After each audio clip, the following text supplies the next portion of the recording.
좌우 앞뒤에 계신 성도님과 한번 인사하겠습니다. 샬롬, 샬롬. 평안하십니까? 네, 주님의 평강이 함께 하시기를 축원합니다. 한번 따라하지요. 약속의 땅을 바라봅시다. 성경에 보면 느헤미야라는 사람이 나오지요. 참 알듯 모를 듯한 인물입니다.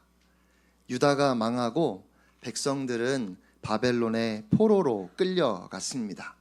이 느헤미야는 그렇게 끌려왔던 사람들의 4세쯤 되는 사람입니다. 그러니까 포로로 잡혀왔던 포로 1세대의 증손주쯤 된다는 말이지요. 그는 당시에 페르시아에서 술관원장이라는 최고의 자리까지 올라간 성공한 사람이었습니다. 그런 그가 고향을 사무치게 그리워합니다. 고향에 어려움이 있다는 소식을 듣고 울면서 금식하며 기도했습니다. 그리고 결국 페르시아에서 누리던 모든 것을 내려놓고 고향으로 돌아갔지요. 저는 느헤미야가 가지고 있었던 고향에 대한 마음은 어떤 것이었을까 참 궁금합니다. 살아본 적도 가본 적도 없으니 추억은 아니었을 겁니다. 가족들이 살고 있었다고 보기도 어려우니까 가족에 대한 그리움도 아닙니다.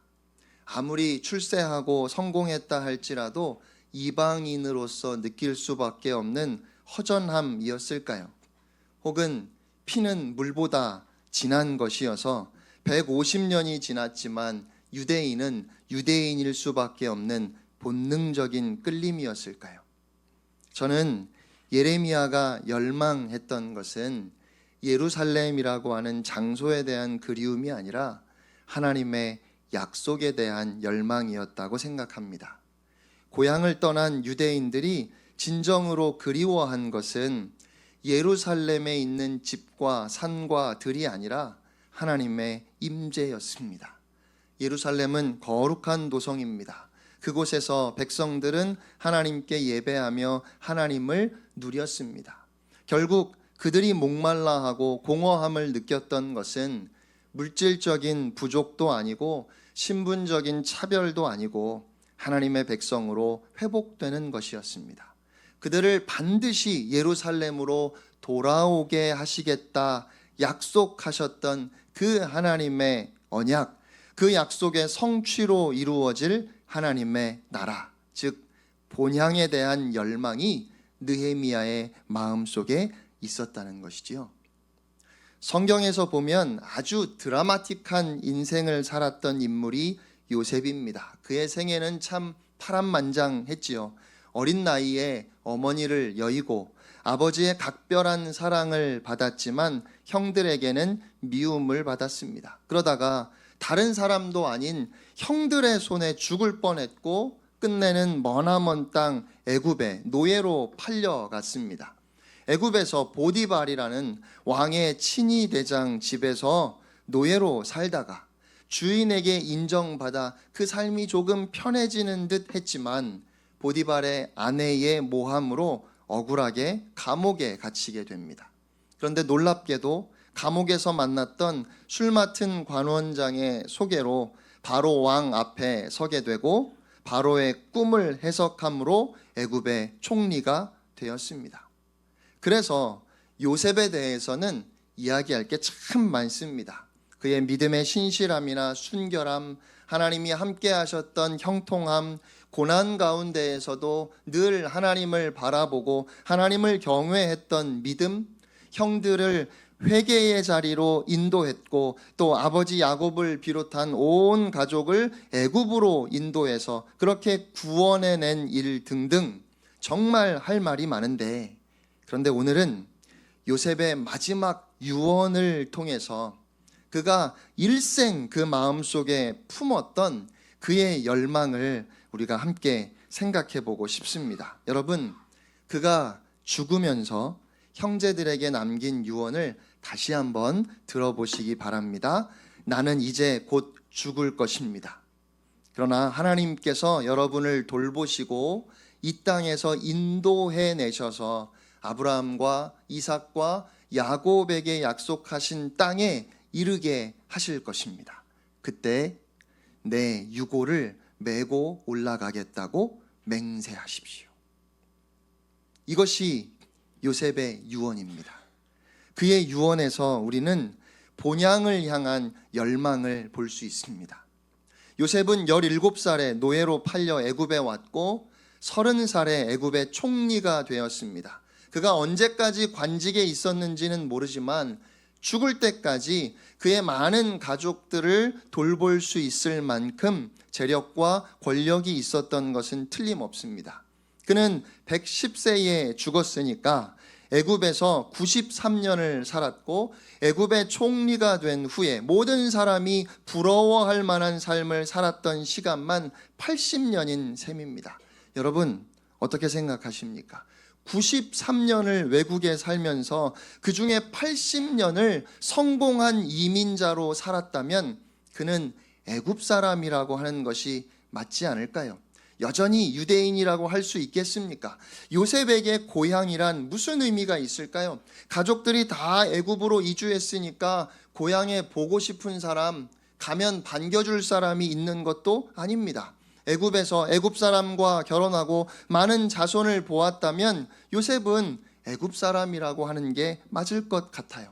그렇게 그야말로 성공한 이민자라고 할 수 있을 것 같은데 그런 요셉은 늘 고향을 그리워했습니다.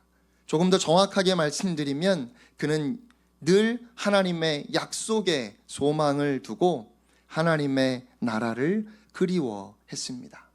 그가 궁극적으로 바라는 것이 풍요롭게 잘 사는 것이었다면 요셉은 그야말로 더 바랄 것이 없어야 하는데 모든 사람들이 부러워할 만한 삶임에도 불구하고 그의 인생에는 여전히 허전함이 있고 그리움이 있었습니다.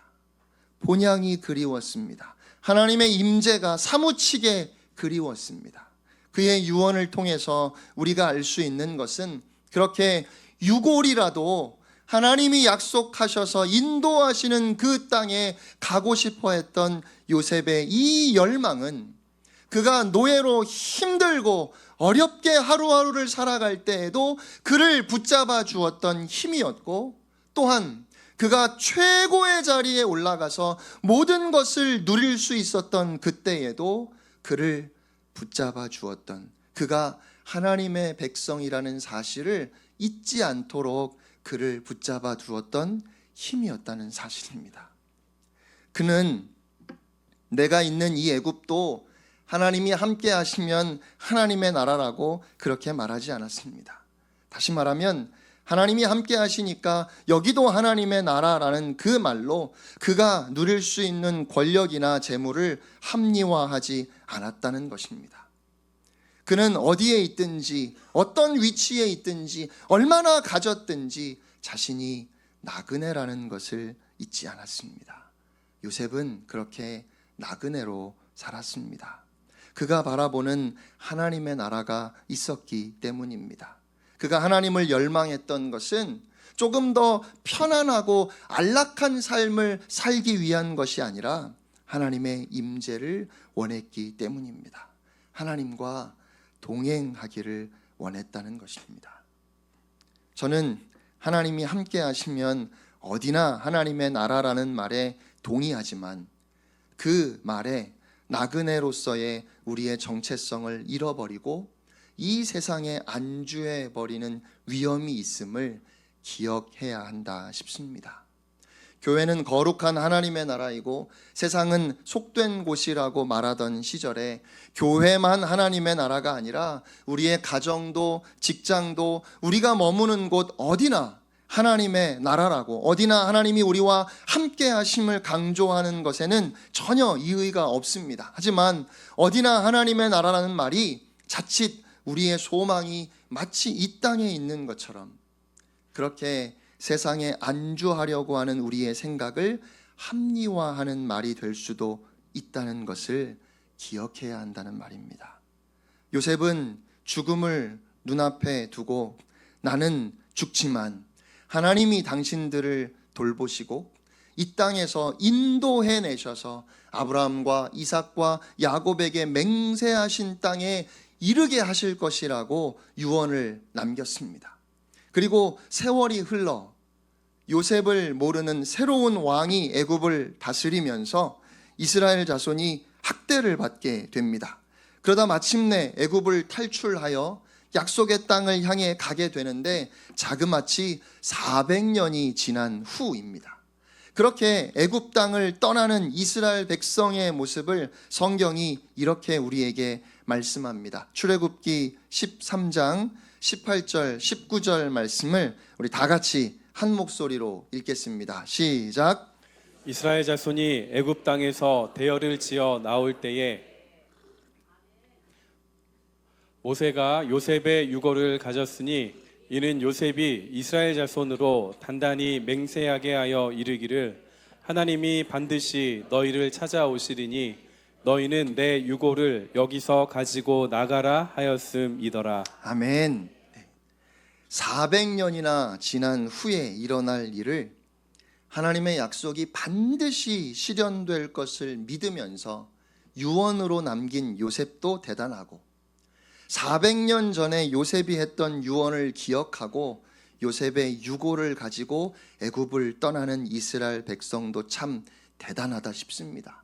어떻게 요셉의 유언을 400년 동안 기억할 수 있었을까요? 또 어떻게 애굽을 탈출하는 그 급박한 상황 속에서 요셉의 유고를 가지고 나올 생각을 할 수 있었을까요? 뿐만 아니라 요단강 동편 모압에서 모세가 자신의 역할이 거기까지임을 알고 하나님의 뜻에 따라 여호수아를 후계자로 세울 때 10계명이 든 법궤와 요셉의 유고를 넘겨줍니다. 그리고 가나안 땅을 정복하고 그 기업을 다 분배하는 것을 기록하는 여호수아서는 그래서 요셉의 유고를 세겜에 장사하는 것으로 끝이 나죠.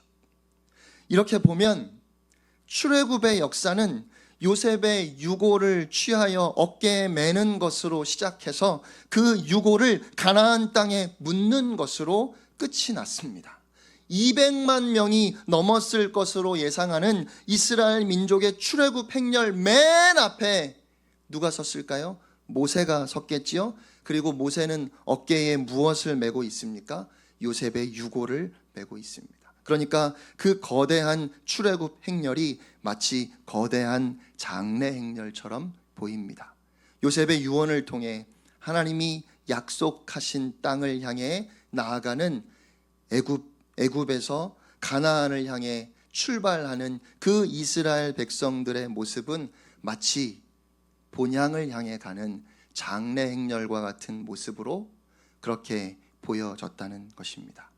그리고 히브리서 11장 말씀을 가서 보면 말씀드린 것처럼 정말 파란만장한 인생을 살았던 요셉인데 많은 신학자들이 구약 성경의 여러 인물들 중에 예수님을 가장 많이 닮은 인물로 그렇게 요셉을 이야기하기도 하는데 그런 요셉에 대해서 히브리서 기자는 딱 한 가지를 말합니다. 히브리서 11장 22절 말씀 우리 함께 읽겠습니다. 시작. 믿음으로 요셉은 임종시에 이스라엘 자손들이 떠날 것을 말하고 또 자기 뼈를 위하여 명하였으며. 아멘. 요셉의 믿음은 이스라엘 자손이 약속의 땅을 향해 떠날 것을 말한 것이고 그러면서 자신의 유고를 부탁한 것이라는 거예요. 요셉이 자신의 유고를 부탁한 것이 그의 믿음이라는 말씀입니다. 여기는 내가 영원히 살 곳이 아니다. 나는 가야 할 곳이 있다. 하나님께서 약속하신 땅, 아브라함과 이삭과 야곱에게 맹세하신 땅, 그곳이 내가 가야 하는 본향이다. 나는 그곳으로 가야 한다. 이 땅에서는 나그네로 살아야 한다. 영원히 머물 것처럼, 이곳이 전부인 것처럼 그렇게 살아서는 안 된다. 나를 이 땅에 장사하지 마라. 그냥 입관만 해서 두어라. 그리고 내 관을 볼 때마다 내 말을 기억해라. 너희는 떠날 것이다. 하나님께서 반드시 너희를 약속의 땅에 이르게 하실 것이다. 그때 내 유고를 메고 올라가라. 사랑하는 성도 여러분, 이것이 믿음입니다. 약속의 땅을 바라보는 것이 믿음입니다. 그래서 이스라엘 백성들은 자손 대대로 돌아가야 할 본향이 있음을 기억하며 지속적으로 서로에게 이야기했을 겁니다. 그들은 애굽이 그들이 뼈를 묻을 땅이라고 생각하지 않았습니다. 환난 중에 있을 때에도 그 땅은 그들의 집이 아니었습니다. 세상의 성공과 형통함 중에도 그 땅은 그들이 거할 고향이 아니었습니다. 나그네로 애굽 땅에 살면서 그들이 바라고 소망한 것은 그 땅에 뿌리를 잘 내리고 사는 것이 아니라 하나님이 약속하신 땅으로 돌아가는 것이었습니다. 어느 때는 다 포기하고 싶을 만큼 힘들었지만 그럴 때마다 그들을 견디게 해준 것은 돌아갈 곳이 있다는 사실과 또 반드시 돌아가야 한다는 소망이었습니다. 이제는 여기서 살아도 되겠다 싶을 만큼 많은 것을 소유했을 때에도 그런 허무한 것에 썩어지고 없어지고 금세 사라져버리는 그러한 것들에 집착하지 않을 수 있도록 그들을 붙잡아 준 것도 본향을 향한 열망이었다는 것입니다. 아무리 성공하고 인정받는다 할지라도 애굽이 본향이 될 수 없습니다. 아무리 잘 살고 아무리 익숙해져도 그 유골이라도 가고 싶은 곳이 있는 겁니다. 이 열망이 그들의 삶을 주도하는 한 그들은 절대로 형제와 동족을 무시할 수 없었고 그 땅에서 천년 만년 살 것처럼 그렇게 교만할 수 없었습니다. 약속의 땅에 대한 그리움과 확신은 한 사람의 삶을 이끌어가기에 충분한 힘을 주는 겁니다. 요셉의 인생의 결론은 그가 애굽의 총리가 되었다는 것이 아니라 그의 유골이 가나안으로 돌아갔다는 것입니다. 그래서 요셉의 이야기는 요셉의 출세 이야기도 아니고 성공 이야기도 아니고 요셉의 이야기는 하나님의 약속이 어떻게 실현되는가를 우리에게 보여주는 이야기이고 하나님께서 그 백성을 어떻게 구원하시는가를 우리에게 알려주는 이야기입니다. 요셉의 성공을 이민자로서 외국에서의 성공의 본으로 삼고 그 출세를 궁극적인 목표인 양 말하는 것은 요셉의 인생을 몰라도 너무 모르는 겁니다. 요셉은 아무리 오래 살았어도 애굽에 마음을 두지 않았습니다. 그의 마음은 늘 하나님이 약속하신 땅, 그가 가야 할 그곳에 있었고 그렇게 그는 자신이 나그네임을 잊지 않았다는 것입니다. 그런데 오늘 많은 그리스도인들의 마음속에는 약속의 땅이 없는 것 같습니다. 그냥 정부치고 살면 거기가 고향이라고 생각해서인지, 천당 못지않게 이 세상이 살기 좋다고 생각해서인지 우리가 반드시 가야 할 곳에 대한 열망이 없습니다. 사는 것이 힘들고 버거워서 그래서 약속의 땅을 잃어버렸고, 혹은 사는 게 너무 편해져서 그 본향을 잃어버렸다면 이건 상황이나 환경의 문제가 아니라 우리의 마음의 문제인 겁니다.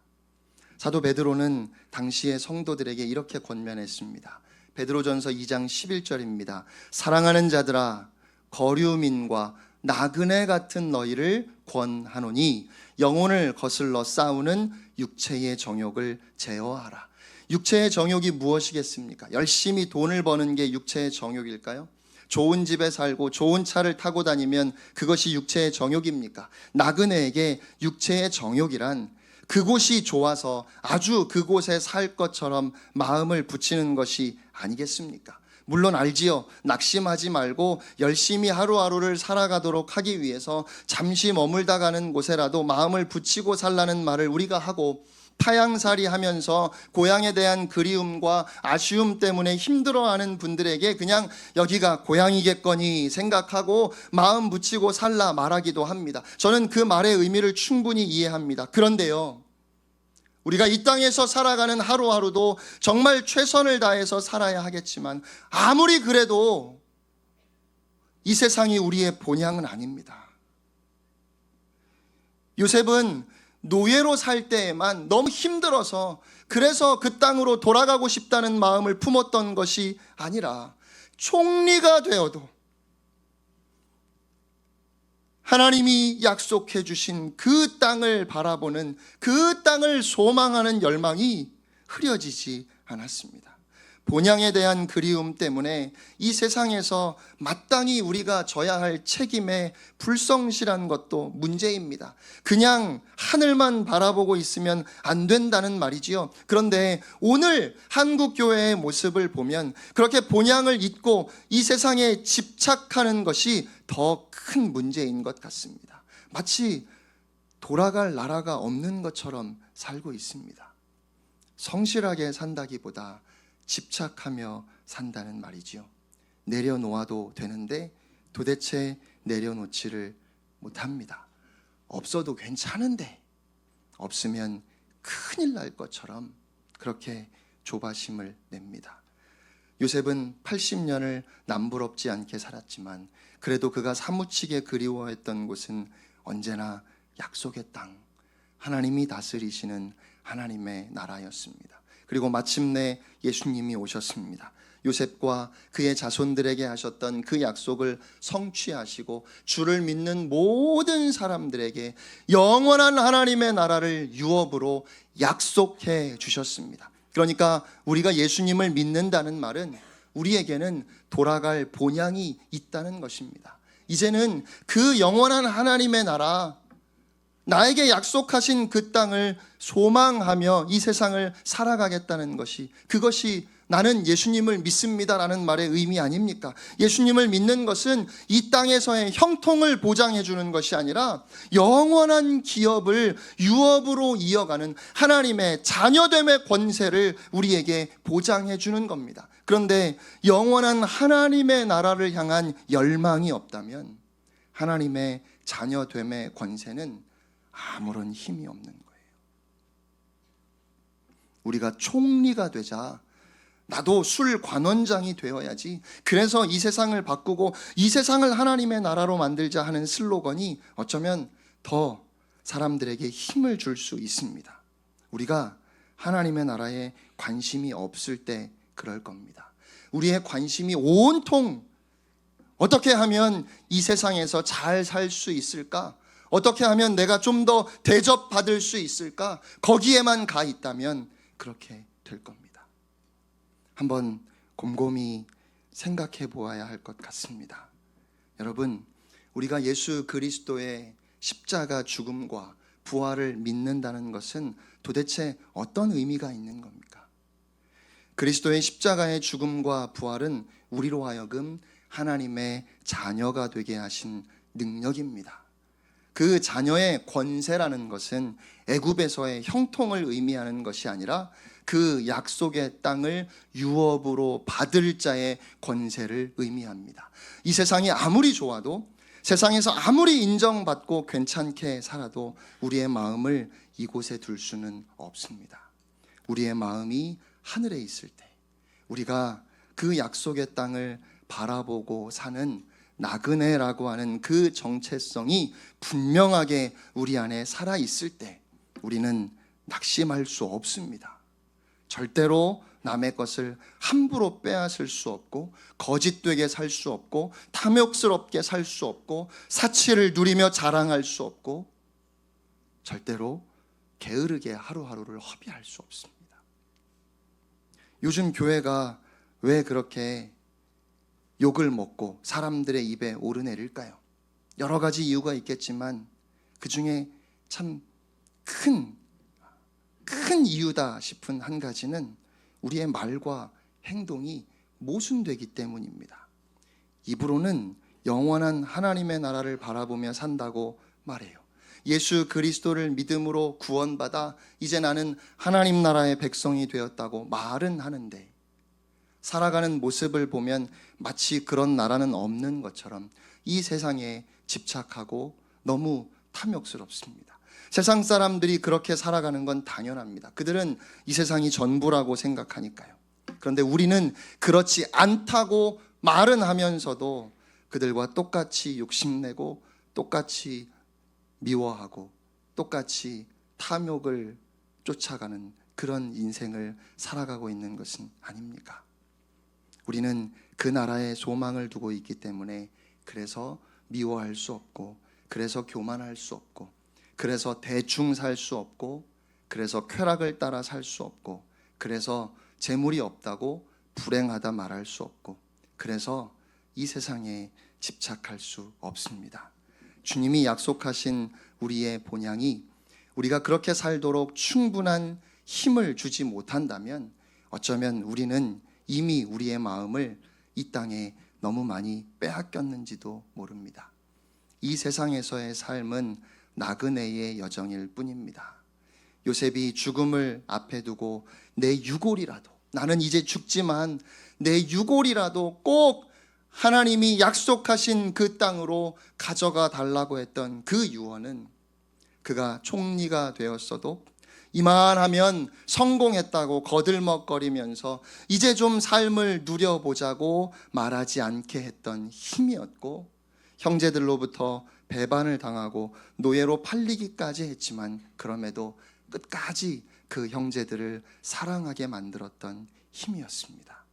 사랑하는 성도 여러분, 우리는 고향을 그리워한다고, 영원한 하나님의 나라를 소망하며 산다고 말은 하지만 그렇게 생각하며 살아가는 것이 그리 익숙하지는 않은 것 같습니다. 그래서 우리에게 주님의 약속이 있음에도 불구하고 이 세상에서 경험하는 조그만 일에도 화를 참지 못하고 사소해 보이는 것들에 집착하며 내려놓지 않고 아무것도 양보하지 못합니다. 그리스도의 복음의 은혜로 인하여 우리가 하나님의 자녀가 되는 권세를 얻었으니 이제는 그 은혜 가운데 참된 평화를, 참된 자유함을, 진정으로 부유함을 누리시는 여러분들 되시기를 축복합니다. 사랑하는 여러분, 2024년 복된 새해에 우리 모두 약속의 땅을 바라보며 살아갑시다. 그 믿음으로 승리하는 여러분 되시기를 주님의 이름으로 축원합니다.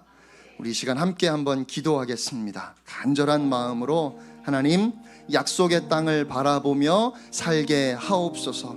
하나님께서 우리를 반드시 그곳으로 인도하실 텐데 이 세상과 비교할 수도 없는 그 영광스러운 하나님의 나라 소망하며, 그래서 최선을 다해서 이 땅에서 하루하루 하나님 앞에서 신실하게 살아가는 우리 모두가 되게 하여 주옵소서. 다 같이 한 음성으로 기도하겠습니다.